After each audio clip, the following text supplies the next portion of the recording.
nor let up, only an intensification of the fire in Gaza and the wars of its people, as Israel turned up the heat with fresh strikes, killing 20 people, including 5 journalists today. It readies for a massive takeover push into the enclave. This as multiple warnings and outcries from within and from around the world grow and hopes of a ceasefire flicker. Here's a report.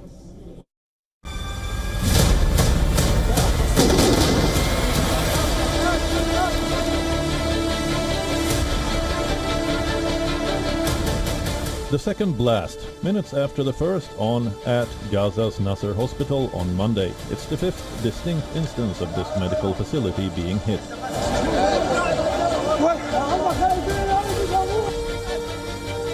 A Reuters cameraman was among the 4 journalists killed. More than 240 Palestinian journalists have been killed in Gaza since October 2023.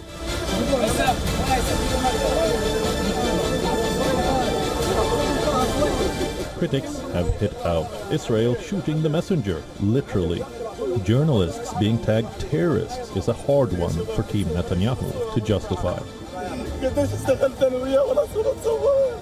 Witnesses said the killed journalist had been operating a live TV feed on the roof and it shut down at the instant of the initial strike.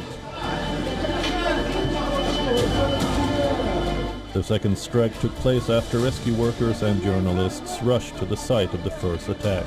The Foreign Press Association called this the deadliest Israeli attacks on journalists working for international media since the Gaza war began.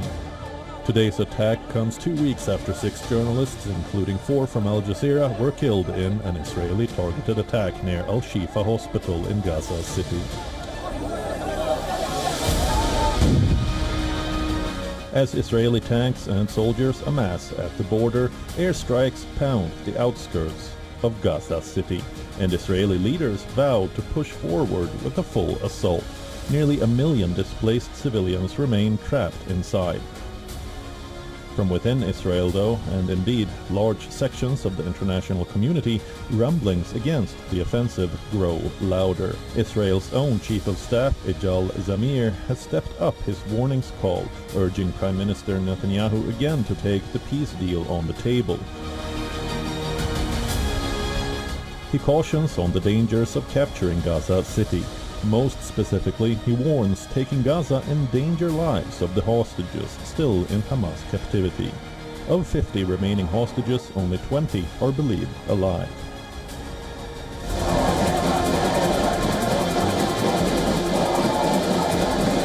Besides the uproar within Israel itself, from Europe to Africa to Australia, protests are growing against Israel's war in Gaza.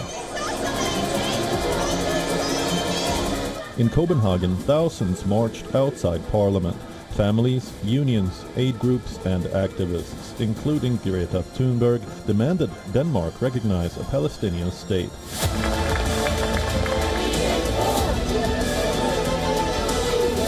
In Africa, demonstrators in Kenya and Senegal called for peace, urging their governments to cut ties with Israel.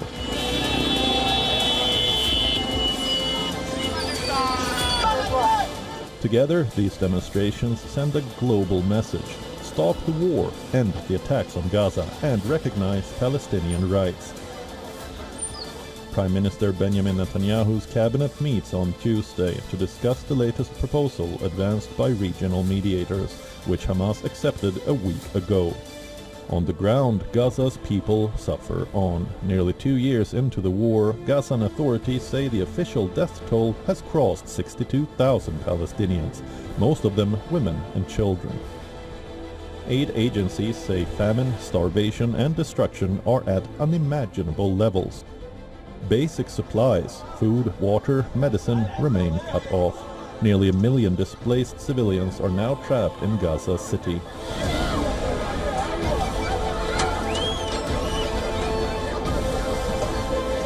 Where Israel's next assault is expected, and the war enters a decisive stage with the onslaught and death toll taking uglier dimensions. The equation is simple. Israel's generals warn of risk to hostages. Hamas accuses Netanyahu of blocking peace, and Gaza's civilians continue to pay the highest price. Bureau Report, WION World is One.